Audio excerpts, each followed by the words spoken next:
Hello everyone, मैं हूं अंकुश शेड़ीमार और ये एक क्विक रिकैप वीडियो है। ये वीडियो उन लोगों के लिए रेलेवेंट है जिन्होंने ऑलरेडी ये टॉपिक पहले पढ़ा हुआ है और अब एकदम सुपर क्विक तरीके से इस टॉपिक को वापस रिवाइज करना चाहते हैं।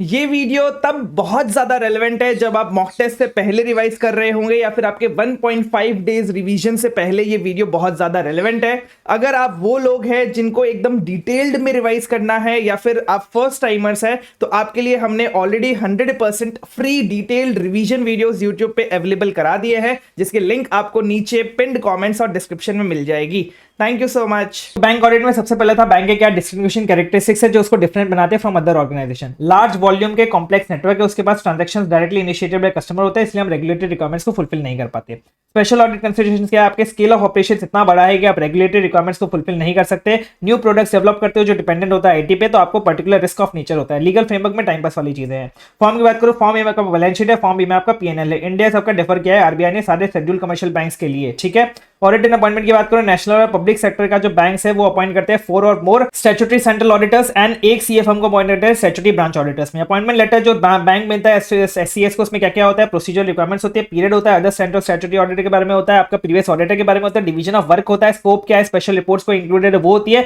अगर एसबीएस के केस में सब कुछ होता है, बस आपका अदर ऑडिटर और वर्क डिवीजन नहीं होता। अपॉइंटिंग अथॉरिटी की बात करो तो बैंकिंग कंपनी में एजीएम शेयर होल्डर्स है, नेशनलाइज्ड बैंक में बीओडी है। फॉर बोथ के लिए आपको अप्रूवल चाहिए होती है आरबीआई की। नेशनलाइज्ड बैंक की रिपोर्ट जो है वो आप सीजी को सबमिट करते हैं। कंडक्ट कर रहे हैं 3 स्टेजेस में, इनिशियल कंसिडरेशन देखेंगे, अंडरस्टैंडिंग लेंगे, रिस्क असेसमेंट करेंगे, एग्जीक्यूशन करेंगे, रिपोर्टिंग करेंगे।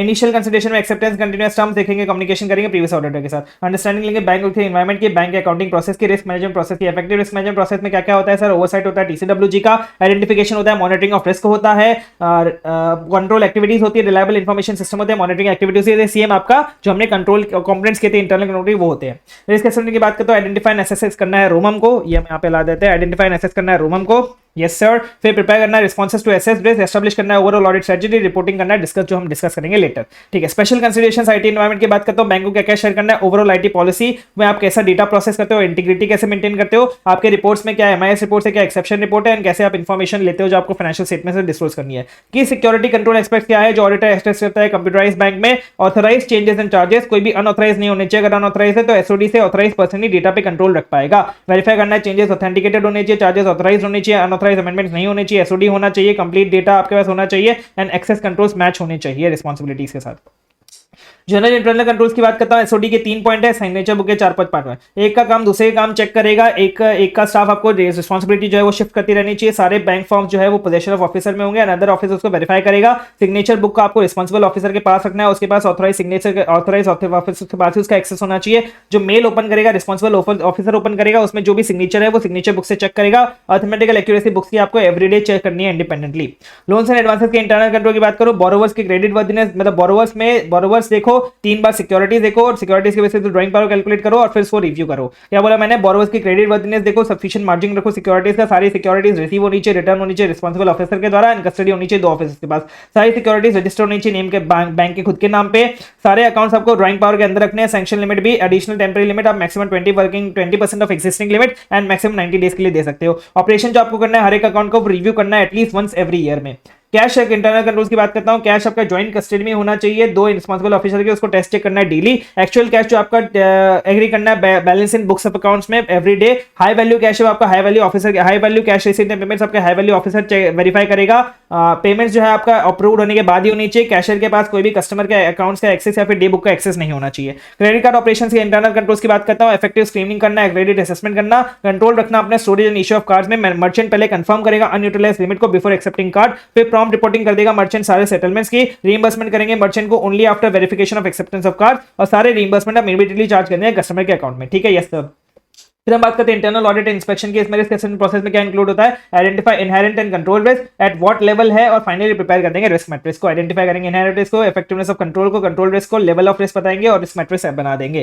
क्लियरिंग इंटरनल कंट्रोल्स की बात करता हूं, चेक करना पड़ेगा क्या साइन ऑफ बोरोवर वेरीफाई करता है स्टाफ या फिर नहीं करता है। चेक कंट्रेशन सिस्टम में इलेक्ट्रॉनिक इमेज जो है वो चेक ट्रांसफर की जाती है। ब्रांच को कॉल करना है, फिर ईमेल करना है उस कस्टमर को अगर उसका चेक जो है वो 5 लाख या फिर उससे ज्यादा इनवर्ड क्लियरिंग से लिया है। अनपेड चेक्स को हमें सेंड करना पड़ता है कस्टमर्स को, ठीक है। Yes sir. Compliance with CRR और एसएलआर रिक्वायरमेंट्स की चेक करने के प्रोसीजर्स हमें अंडरस्टैंडिंग लेने, कंपोजिशन ऑफ डिटेल की, मतलब डिमांड टाइम लायबिलिटीज की। ब्रांच ऑडिटर से हमें वीकली ट्रायल बैलेंस बनाना है फ्राइडे को, फ्राइडे को मंगवाना है, इसलिए हम एसएलआर में हम लोग चेक नहीं करते थे फ्राइडे वाला। कंसोलिडेट करना है एचओ को और एग्जामिन करना है डिटेल कंसोलिडेशंस को। क्या क्या एक्सक्लूड करना है सर? बम एक्सक्लूड करना है, क्योंकि आईसी है। बम मतलब क्या? रिकवरी जो हमें बोरोवर से हो रही है बेड डेट्स के लिए, जो आपके अनएडजस्टेड डिपॉजिट्स से लाइंग इन लिंक ब्रांचेस, जो आपके मार्जिन हेल्ड इन कैप्टन सपनी डिपॉजिट्स है, अमाउंट जो आपको आईएनआर में रिसीव हो रही है इंपोर्ट बिल्स के लिए, जो आपके पेड अप कैपिटल रिजर्व्स है, क्रेडिट बैलेंस है, पीएनएल में लोन है, आपके आरबीआई का रीफाइनेंस है, एक्सिम बैंक या फिर एनएचबी या फिर सिडबी या फिर नाबार्ड से, ये सारी चीजें आपको एक्सक्लूड करनी है। और कौन से आइटम्स एक्सक्लूड करने हैं हमें डिटेल से? जो भी बिल्स डिस्काउंट किए हैं बैंक ने, जो भी एलिजिबल फाइनेंशियल इंस्टीट्यूशंस के साथ बिल हमने डिस्काउंट किए हैं, जो आरबीआई ने अप्रूव किया है, उसे आपको एक्सक्लूड करना पड़ेगा। कोई नेट इनकम टैक्स प्रोविजन हमने बनाया तो उसे एक्सक्लूड करना पड़ेगा। जो अमाउंट हमें रिसीव हुआ है डीआईसीजीसी से, जो भी क्लेम्स हमने किए थे अगेंस्ट पेंडिंग एडजस्टमेंट्स, वो हमें एक्सक्लूड करना पड़ेगा। जो अमाउंट हमें रिसीव हुआ ईसीजीसी से गारंटी को इन्वोक करने के बाद, वो हमें एक्सक्लूड करना पड़ेगा। जो अमाउंट रिसीव हुआ है हमें इंश्योरेंस कंपनी से for ad hoc settlement of claims, जो हमने कोर्ट में जिसका जजमेंट पेंडिंग है, वो हमें एक्सक्लूड करना है। अमाउंट जो हमें रिसीव हुआ है कोर्ट रिसीवर से, वो एक्सक्लूड करना है। कोई नेट अनरियलाइज्ड गेन या लॉस है from derivative transactions under trading portfolio, वो एक्सक्लूड करना पड़ेगा। कोई इनकम फ्लो है जो रिसीव हुआ है हमें एडवांस में, जैसे कोई एनुअल फी एडवांस में मिल गई, कोई अदर चार्जेस है जो हमें एडवांस में मिल गए, जो नॉन रिफंडेबल है, वो हमें एक्सक्लूड करना पड़ेगा। कोई लायबिलिटीज है जो हमें यूटिलाइजेशन ऑफ लिमिट जब हमने किया अंडर बैंकर्स एक्सेप्टेंस फैसिलिटी, वो लायबिलिटी भी हमें एक्सक्लूड करनी पड़ेगी डिटेल से। इंक्लूड क्या करना है आपको? जो बैंड चीजें है वो इंक्लूड करनी है। बैंड मतलब क्या? नेट क्रेडिट बैलेंस जो आपका ब्रांच एडजस्टमेंट अकाउंट में, बोरोइंग्स जो आपने अब्रॉड लिए, इंडियन बैंक से लिए, वो आपको ग्रॉस लेवल पे कंसीडर करनी है। रिकंसिलिएशन नॉस्ट्रो अकाउंट्स का, मिरर अकाउंट्स का स्क्रूटिनाइज करना है केयरफुली। अब एक बात ध्यान रखना, जब हम नेट क्रेडिट बैलेंस इन ब्रांच एडजस्टमेंट अकाउंट्स की बात कर रहे हैं, तो उसमें जो क्रेडिट एंट्रीज है हमारे ब्रांच एडजस्टमेंट अकाउंट में, जो आउटस्टैंडिंग है फॉर मोर देन 5 ईयर्स, उनको हमें ग्रॉस बेसिस पे कंसीडर करना है, नेट बेसिस पे कंसीडर नहीं करना है। फिर हमें और क्या ऐड करना है सर? और क्या इंक्लूड करना है डिटेल में? कोई भी इंटरेस्ट जो अक्रू हुआ है डिपॉजिट्स पे, जो हमें कैलकुलेट करना है हर ईच रिपोर्टिंग फोर्टनाइट को, मतलब 15-15 दिन में हर बार हमें कैलकुलेट करना है, भले वो इंटरेस्ट अकाउंट किया गया है बुक्स ऑफ अकाउंट्स में या फिर नहीं किया गया है, ताकि हमारी जो बैंक लायबिलिटी है वो फेयरली रिफ्लेक्ट हो हमारे total net demand time liabilities में, एनडीटीटीएल में, सेम फोर्टनाइटली रिटर्न में। कैश कोलेटरल जो हमें रिसीव हुआ है अंडर कोलेटरलाइज्ड डेरिवेटिव ट्रांजैक्शंस, उसका नेचर भी आउटसाइड लायबिलिटीज वाला होता है।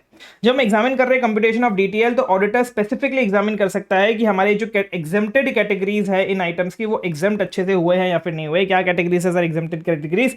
सबसे पहला कोई मिनिमम एलिजिबल क्रेडिट या फिर आउटस्टैंडिंग लॉन्ग टर्म बॉन्ड्स जो फाइनेंस हमने दी to finance infrastructure loans and affordable housing loan, अगर ऐसा हमने कुछ दिया है तो वो हमें एग्जाम्प्टेड कैटेगरी में आएगा। कोई एलिजिबल अमाउंट ऑफ इंक्रीमेंटल एफसीएनआरबी है या फिर एनआरई डिपॉजिट्स है जिसकी मैच्योरिटी 3 ईयर्स या फिर अबव वाली है। ऑडिटर को क्या वेरीफाई करना पड़ेगा कि जो भी लोन्स दिए हमने एफसीएनआरबी डिपॉजिट से या फिर inter bank foreign currency deposit से, उसको हमें रिपोर्टिंग करनी है फॉर्म ए रिटर्न में। बैंक को कन्वर्ट करना पड़ेगा अपनी फॉरेन एक्सचेंज एसेट्स और लायबिलिटीज को, जो भी यूएसडी, जीबीपी, जेपीवाई, यूरो में है, उसको आईएनआर में कन्वर्ट करना पड़ेगा एट आरबीआई रेफरेंस रेट, और अदर करेंसीज के लिए वो न्यूयॉर्क का rate for conversion into USD use कर सकते हैं। As per RBI circular conversion करना है आपका फॉरेन करेंसी एसेट्स और लायबिलिटीज का, तो आपको रेफरेंस रेट लेना पड़ेगा एफ बिल का। अगर रेफरेंस रेट नहीं अवेलेबल है तो फिर आप यूज कर सकते हो न्यूयॉर्क का closing rate for conversion of such currency into USD. Auditor को ऑल्सो पर्टिकुलरली एग्जामिन करना पड़ेगा कि जो भी बैलेंसेज हमारे ब्रांच एडजस्टमेंट अकाउंट्स के, फॉरेन ब्रांचेस के, उसको हमने अकाउंट में लिया है। जब हम नेट बैलेंस इन ब्रांच एडजस्टमेंट अकाउंट्स की बात कर रहे हैं, यहाँ पे जो नेट बैलेंस इन ब्रांच एडजस्टमेंट अकाउंट्स की बात कर रहे हैं, उसमें हमें फॉरेन ब्रांचेस का भी बैलेंस लिया है। ऑडिटर को एग्जामिन करना पड़ेगा जो भी डेटा है हमारे फॉर्म ए रिटर्न में जो हमने फाइल करी है सीआरआर के लिए, वो करेक्ट है, एंड जो भी रिटर्न हमने फाइल किया है फॉर्म 8 में for SLR purposes, sample basis पे हमें रिकॉग्नाइज करना पड़ेगा, करेक्ट चेक कराना पड़ेगा कि ये करेक्ट है या फिर नहीं है। लास्ट में रेलेवेंट इंफॉर्मेशन जो हमारे ब्रांचेस की है एक रीजन के अंदर, उसको कंसोलिडेट करना पड़ेगा एट रीजनल लेवल। ऑडिटर जो हमारे रीजन का है उसको वेरीफाई करना पड़ेगा एंड रिपोर्ट करना पड़ेगा। जो कंसोलिडेटेड स्टेटमेंट बनाई है वो काउंटर साइन करेगा रीजनल मैनेजर। ऑडिटर जो सेंट्रल लेवल का है वो अप्लाई करेगा ऑडिट प्रोसीजर्स को ओवरऑल कंसोलिडेशन पे जो प्रिपेयर किया गया हमने पूरी बैंक के लिए। वेयर सच प्रोसीजर, अगर वहां पे कोई ऐसा प्रोसीजर फॉलो किया जाता है तो एससीए को एडिक्वेटली डिस्क्राइब करना पड़ेगा अपने सर्टिफिकेट में। नेक्स्ट स्पेशल पर्पस इन्वेस्टमेंट्स की बात कर लेता हूं। आपको इन्वेस्टमेंट्स जो पीएमएस वाली हो सेपरेटली ऑडिट करवानी है एक्सटर्नल ऑडिटर से। सेपरेट अकाउंट्स मेंटेन करना है खुद की इन्वेस्टमेंट के लिए, पीएमएस की इन्वेस्टमेंट्स के लिए, अदर कंस्टिट्यूएंट्स के लिए। आपको हाफ ईयरली रिव्यूज कराना है आपके इन्वेस्टमेंट पोर्टफोलियो का 30 सितंबर और 31 मार्च को। इंटरनल ऑडिटर कॉन्करेंट ऑडिट करेगा ट्रेजरी ट्रांजैक्शन की और उसकी रिपोर्ट सबमिट कर देगा चीफ मैनेजिंग डायरेक्टर को एवरी मंथ, एक साल, एक महीने में एक बार। ऑडिटर ऑब्टेन करेगा एविडेंस और एडवांसेस के लिए आप क्या एविडेंस करेंगे, आपके जो पांचों असर्शंस है उसके लिए, existence, rights and obligation, completeness, valuation and presentation. मतलब एडवांसेस आउटस्टैंडिंग है, advances amounts due to the bank है, ये सपोर्टेड बाय लोन डॉक्यूमेंट्स है, कोई अनरिकॉर्डेड नहीं है, वैल्यूएशन हमें सब कुछ सही अप्रोप्रिएट है, रिकवरेबिलिटी के बेसिस पे हुआ है और हमने डिस्क्लोज किया as per accounting policies. Next हम बात करते हैं evaluation of internal control advances. Advances के ऊपर जो इंटरनल कंट्रोल है उसका हम इवैल्यूएशन कैसे करेंगे। सबसे पहले हम क्रेडिट अप्रेजल करेंगे, क्रेडिट वर्दीनेस देखेंगे, हम देखेंगे जो डॉक्यूमेंट्स है वो आपने एग्जीक्यूट किए before sanction, before disposal. Next आप एग्जिस्टेंस देखेंगे एंड वैल्यूएशन देखेंगे सिक्योरिटीज का, रिव्यू करेंगे ऑपरेशंस को। नेक्स्ट एग्जामिन करेंगे क्या कोई सिस्टम थे फॉर रिव्यू ऑफ एग्जाम, जो सिस्टम हमारा रिव्यू फॉर एडवांसेस वो फॉलो हुआ है या फिर नहीं हुआ है। लास्ट में हम देखेंगे ड्राइंग पावर क्या हमने on the basis of stock statements calculate करी है या फिर नहीं करी है। फिर हम बात करते हैं सब्सटैंटिव ऑडिट प्रोसीजर्स और एडवांसेस के लिए। क्या सब्सटैंटिव ऑडिट प्रोसीजर करते हैं हम लोग एडवांसेस के लिए। लार्ज एडवांसेस में अगर मास्टर डेटा सही नहीं लगा हुआ है, मतलब इंटरेस्ट सही चार्ज नहीं किया हुआ है, मुझे उसे एडवर्स मार्क करके मोर्टेलिटी अकाउंट में डालना है। तो एग्जामिन लार्ज एडवांसेस करेंगे, सारे एडवांसेस को, अदर एडवांसेस को सैंपल बेसिस पे करेंगे। करेक्टनेस ऑफ मास्टर डेटा देखेंगे, completeness and accuracy of interest देखेंगे, एप्रोप्रिएट एनालिटिकल प्रोसीजर परफॉर्म करेंगे। कोई भी एडवर्सली कमेंटेड वाला अकाउंट था वो हम देखेंगे। अगर कोई अकाउंट जो एनपीए हो जाता है with in 12 months of its section, तो उसको हम क्विक और अर्ली मोर्टेलिटी अकाउंट्स बोलते हैं। ठीक है, यस सर। फिर हम देखते हैं रिकवरेबिलिटी। रिकवरेबिलिटी में 4 बार रिव्यू करना है, पीरियोडिक स्टेटमेंट जो बोरोवर ने भेजे, उसके फाइनेंशियल स्टेटमेंट, उसके इंस्पेक्शन ऑफ सिक्योरिटी और उसके ऑडिटर्स रिपोर्ट अगर उसका कट ऑफ लिमिट के ज्यादा है तो। अकाउंट जो रेगुलराइज नहीं है बैलेंस शीट डेट, अगर कोई अकाउंट है जो रेगुलराइज हो गया जस्ट बैलेंस शीट डेट के थ्रू, तो हमें देखना पड़ेगा क्या वो जेन्युइन सोर्स के थ्रू था। अगर वो जेन्युइन सोर्स के थ्रू था तो हम उसको एनपीए ट्रीट नहीं करेंगे। अगर सब्सिक्वेंट टू रीपेमेंट ब्रांच ने उसको फर्दर फंड्स प्रोवाइड किए तो मुझे केयरफुली एसेस करना पड़ेगा जो रीपेमेंट था वो जेन्युइन सोर्स के थ्रू था या फिर नहीं था। अगर वो अकाउंट अभी भी इनहेरेंट वीकनेस इंडिकेट करता है तो फिर मुझे उसे एनपीए ही मानना है। ड्राइंग पावर कैलकुलेशन करते हैं, मुझे गाइडलाइंस को फॉलो करना पड़ेगा। Sundry creditors and LC guarantees को मुझे ज्यादा ध्यान देना पड़ेगा। कंस्ट्रक्शन बिजनेस में मुझे एडवांसेस का ज्यादा ध्यान देना पड़ेगा। एंड स्टॉक ऑडिट करते टाइम स्टॉक ऑडिट भी करवा सकता हूं जब मोर देन स्टिपुलेटेड लिमिट हो तो। अकाउंट्स में टेम्परेरी डेफिशिएंसीज हमको एनपीए क्लासिफाई नहीं करना है, भले वो टेम्परेरी डेफिशिएंसीज के बेसिस पे, मतलब हम ड्राइंग पावर कैलकुलेट नहीं कर पा रहे लेटेस्ट स्टॉक स्टेटमेंट के बेसिस पे। Balance outstanding exiting limit temporary है, कोई रिन्यूअल नहीं हुआ लिमिट्स का ड्यू डेट पे, तब हम उसको एनपीए क्लासिफाई नहीं करेंगे। स्टॉक स्टेटमेंट हमें जो रिलाई करना है वो ओल्डर देन 3 मंथ्स नहीं होने चाहिए, अदरवाइज हम उसको इरेगुलर मार्क कर देंगे। गवर्नमेंट गारंटीड एडवांसेस की बात करता हूं, एनपीए बोलते हैं तो हमें इनकम रिकॉग्निशन के लिए तो इंटरेस्ट कभी भी अकाउंट नहीं करना है। लेकिन अगर एसेट क्लासिफिकेशन की बात आती है तो सीजी गारंटी में तो हमें एनपीए तभी मानेंगे जब सीजी अपनी गारंटी रेप्यूडिएट कर दे, सीजी गारंटी से मना कर दे जब हम उसको इन्वोक करें। और स्टेट गवर्नमेंट गारंटी एडवांस में तो हम जब मानेंगे जब आपका ओवरड्यू हो जाए फॉर मोर देन 90 डेज, और जैसे for more than 90 days overdue होता है तब भी आपका एनपीए मानते हैं। स्टेट गवर्नमेंट में हम तब भी उसका एनपीए मान लेंगे asset classification point of view से। अगर सीजी गारंटी हमने अभी तक इन्वोक नहीं करी है, लॉन्ग टाइम से ओवरड्यू है, फिर भी तो हमें रीजन बताना पड़ेगा एलएफआर में। एग्रीकल्चर एडवांसेस की बात करते हैं, क्रॉप सीजन के बेसिस होता है जो state level banking committee decide करती है। ड्यूरेशन ऑफ क्रॉप्स होता है, एक शॉर्ट टर्म के लिए आपका अगर overdue for more then 2 crop season तो एनपीए मानेंगे। लॉन्ग टर्म में अगर आपका overdue for more then 1 crop season तो हम ओवरड्यू मानेंगे। बेसल 3 का क्या एम करता है, आर्ट एम करता है कि आपके बैंक की एबिलिटी शॉक्स को एब्जॉर्ब करने के लिए बढ़ाए, और आपके रिस्क मैनेजमेंट इंप्रूव करे और आपकी ट्रांसपेरेंसी को स्ट्रेंथन करे। Next sale and purchase of NPA की बात करता हूं, क्या एग्जामिन करना है, कौन सा बेच सकते हैं, कैसे बेच सकते हैं, वापस चाहिए तो नहीं होगा ना। कौन सा बेच सकते हैं, जो आप एनपीए आपका 1-2 साल तक रहा है वही बेच सकते हो। पॉलिसी ऑफ बीओडी के अकॉर्डिंग बेचना है। आपको कैसे बेचना है सर, विदाउट रिकॉर्ड बेचना है, मतलब क्रेडिट रिस्क सारा ट्रांसफर कर देना है, कैश बेसिस पे बेचना है। सब्सिक्वेंट टू सेल आपके पास कोई भी क्रेडिट रिस्क नहीं, कोई भी रिस्क नहीं लेना चाहिए। आपको कोई भी परचेज वो एनपीए नहीं करना है, जो आपने ओरिजिनली सोल्ड किया था वो एनपीए आप परचेज नहीं कर सकते। जो आपने सेल किया एनपीए उसके लिए क्या क्या हमें इंश्योर करना है कि सेल किया है तो बुक्स में से रिमूव करो, करेक्ट ट्रीटमेंट करो पीएनएल में। सेल किया तो बुक्स में से रिमूव कर देना। अगर आपका sale price below net book value है तो डेबिट कर देना पीएनएल को। अगर sale price higher than net book value है तो एक्सेस प्रोविजन को रिवर्स मत करना, लेकिन उसको शॉर्टफॉल मीट करने के लिए जो आपने सेल किया अदर एनपीएस का उसमें जो शॉर्टफॉल आ रहा है उसको मीट करने के लिए आप उसको यूटिलाइज कर सकते हो। ठीक है, यस सर। अब जब आप परचेज कर रहे हो एनपीएफ का तो आपको वेरीफाई करना है कि आपने रिस्की एसेट खरीदी है, प्रोविजन बना लेना, रिकवर हो या ना हो, मतलब कैपिटल एडिक्वेसी 100% रिस्क वेट्स लेंगे, इसका प्रोविजनल रिक्वायरमेंट्स हम लोग देख लेंगे, और रिकवरी अगर पहले होती है तो हम पहले उसको एक्विजिशन कॉस्ट में एडजस्ट करेंगे, फिर जो भी प्रॉफिट आता है उसको हम प्रॉफिट दिखाएंगे, एक्स्ट्रा को हम लोग प्रॉफिट दिखाएंगे। टियर 1 कैपिटल मतलब क्या, share capital and disclosed reserve, और ये हाईएस्ट क्वालिटी कैपिटल है और क्योंकि ये फुल्ली अवेलेबल है to cover the losses. Tier 2 capital क्या है, इसमें certain reserves and subordinated debt आता है, ये लॉस एब्जॉर्प्शन कैपेसिटी इसकी लोअर होती है than tier 1। Capital adequacy risk ratio की बात करूंगा, eligible total capital divided by risk weighted assets and off balance sheet items, ये आपका मिनिमम 9% होना चाहिए। कासा अकाउंट की बात करता हूं, इसकी क्या क्या प्रोसीजर, सैंपल बेसिस पे जो कासा अकाउंट ओपन हुआ इसकी केवाईसी चेक करो, सैंपल बेसिस पे इंडिविजुअल अकाउंट्स को चेक करो, सैंपल बेसिस पे इंटरेस्ट चेक करो, सैंपल बेसिस पे बैलेंस कंफर्मेशन चेक करो। एंश्योर करो जो डेबिट बैलेंस है करंट अकाउंट का वो नेटेड आउट नहीं होता लायबिलिटीज में, बट उसको हम लोग एडवांसेस दिखाते हैं। जो आपके इनऑपरेटिव और डोरमेंट अकाउंट मतलब वो अकाउंट है जो आपके 2 साल में कोई भी ट्रांजैक्शन नहीं होगा उस अकाउंट में, तो हम उसको इनऑपरेटिव और डोरमेंट अकाउंट बोलते हैं, उसको वेरीफाई करना है सैंपल बेसिस पे। Next disclosure requirement contingent liability की बात करता हूं, जो अदर आइटम्स जो कंटीजेंट लायबिलिटी है उसके लिए डिस्क्लोज करो, जो क्लेम्स आपके बैंक के अगेंस्ट लेकिन आपने अभी तक डेट नहीं दिया वो आपके कंटीजेंट लायबिलिटी आ जाएगा। पार्टली पेड इन्वेस्टमेंट्स आपकी कंटीजेंट लायबिलिटी है, एक्सेप्टेंस आपकी कंटीजेंट लायबिलिटी, जो गारंटी आपने दी है वो कंटीजेंट लायबिलिटी है, जो आपके outstanding forward exchange derivative contracts है वो आपकी कंटीजेंट लायबिलिटी है। ठीक है, यस सर। कंटीजेंट लायबिलिटी के आपको मैनेजमेंट रिप्रेजेंटेशन क्या लेने की, जितने भी ऑफ बैलेंस शीट ट्रांजैक्शन है वो काउंट किए गए हैं, वो आपने एंटर किए थे ड्यू प्रोसीजर के साथ, वो सपोर्टेड है अंडरलाइन डॉक्यूमेंट्स के साथ। जो भी year and account contingent liability है वो आपने डिस्क्लोज करिए, डिस्क्लोज कंटीजेंट लायबिलिटी क्रिस्टलाइज नहीं हुई अभी तक, और फाइनेंशियल इफेक्ट आपने बेस्ट एस्टिमेट के बेसिस पे डिटरमाइन किया है। ठीक है, yes sir. Next contingent liability के क्या प्रोसीजर होगा, दो नॉन फंड फेस वाले होंगे, दो एलसीज कंफर्ट वाले होंगे, दो अपने अकाउंटिंग कंप्लीटनेस वाले होंगे। मतलब आपने non fund based facility regular customers को ही दिया है, किसी भी नॉन फंड बेस्ड फैसिलिटी को अदर देन रेगुलर कस्टमर्स को नहीं दिया है। एलसीज देख लेंगे for import of goods, comfort letters देख लेंगे कि आपने कंसिडर किया है, अकाउंटिंग सिस्टम को एडिक्वेट रिकॉर्ड मेंटेन करता है वो चेक कर लेंगे, कंप्लीटनेस चेक कर लेंगे, रिकॉर्डेड ऑब्लिगेशंस की हमने सारे ऑब्लिगेशंस रिकॉर्ड कर लिए हैं। ठीक है, यस सर। फिर ऑडिटर रिपोर्ट की बात करते हैं। नेशनलाइज्ड बैंक में सीजी को आप जब रिपोर्ट करें तो उसमें क्या क्या चीजें इंक्लूड होगी, क्या बैलेंस शीट आपकी ट्रू एंड फेयर दिखाती है, क्या पीएनएल आपका ट्रू एंड फेयर दिखाते हैं, क्या ट्रांजैक्शंस हमारे पावर्स में थे, क्या रिटर्न हमें ब्रांच से रिपीट हुए रिसीव हुई वो एडिक्वेट थी, क्या ऑडिटर ने अगर एक्सप्लेनेशन मांगा तो क्या वो सेटिस्फैक्टरी था, जो भी नोटिस हमें सीजी को देना है वो हम दे सकते हैं। फॉर अनऑडिटेड ब्रांचेस हमें नंबर ऑफ ब्रांचेस बताने हैं, क्वांटिफिकेशन करके बताना है, एडवांसेस का, डिपॉजिट्स का, कितने इंटरेस्ट इनकम है, कितना इंटरेस्ट एक्सपेंस है उस अनऑडिटेड ब्रांचेस का, वो हमें ऑडिट रिपोर्ट में बताना पड़ेगा। नेक्स्ट, क्या रिपोर्ट्स एंड सर्टिफिकेट आपके education operating effectiveness of IFC over IFR बताना है, मतलब internal financial controls over financial reporting बताना है, लॉन्ग फॉर्म ऑडिट रिपोर्ट बताना है, एसएलआर रिक्वायरमेंट्स की कंप्लायंस बतानी है, इंप्लीमेंटेशन बताना है, वो जो रिकमेंडेशन थी किसकी रिकमेंडेशन थी, घोष कमेटी फ्रॉड के लिए एंड जिलामिड कमेटी इंटरनल कंट्रोल के लिए। फिर आपको कोई एडवर्स क्रेडिट डिपॉजिट रेशियो था रूरल एरियाज में तो ही आपको रिपोर्ट करना है, और कैपिटल एडिक्वेसी रेशियो की ऑथेंटिकेशन बतानी है, एसेट लायबिलिटी मैनेजमेंट बताना है एंड सर्टिफिकेट देना है कॉर्पोरेट गवर्नेंस का, कौन से बैंक में, लिस्टेड बैंक के केस में ही देना है।